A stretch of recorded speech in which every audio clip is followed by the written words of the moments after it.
ওয়ালাইকুম আপু। ওয়ালাইকুম সালাম। আপু কেন আসছেন এই প্রতিবেদনে? আইসি একটা ভালো মনের মানুষ পাওয়ার জন্য, যদি পাই দায়িত্ব নিতে পারে, এই সুবিধা করতে পারে, সেরকম মনের মানুষ পেলে বিয়ে শাদী বসবে। কি নাম আপনার? সাথী। বয়স কত? 18। এখন কি সঙ্গের সাথে খুঁজতে আসছেন?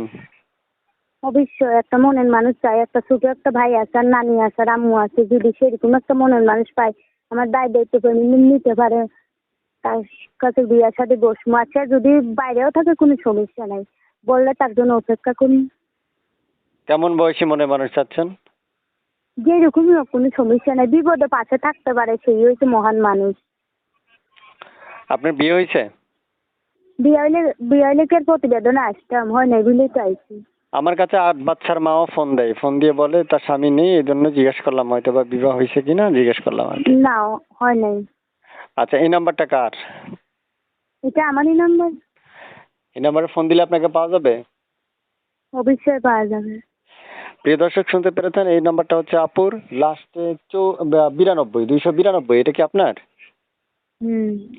প্রিয় দর্শক, আপনার এই নাম্বারে ফোন দিলে ওনাকে পাবেন। আপু কয়েকদিন যাবত আমাকে ফোন দিচ্ছে ওনার রেকর্ডটা উপস্থাপন করার জন্য।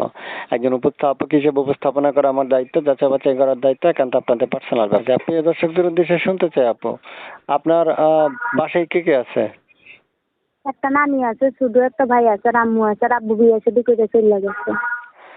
প্রিয় দর্শক, শুনতে পেরেছেন, আর দিনে নেই আপুকে ফোন দিবেন, আপুর সাথে কথা বলে নেবেন। আজকে এ পর্যন্তই, আল্লাহ হাফেজ। প্রিয় দর্শক, আপনারা শুনতে পেলেন এতক্ষণ একজন আপুর মুখের কথা। চাইলে আপনারাও আমার মতো চাইলে ওনার সাথে কথা বলতে পারবেন, তবে স্ক্রিনে দেওয়া যে নাম্বারটা থাকবে, বিশেষ করে সেই নাম্বারে আপনারা ফোন দিলেই একান্তে তার সাথে কথা বলতে পারবেন।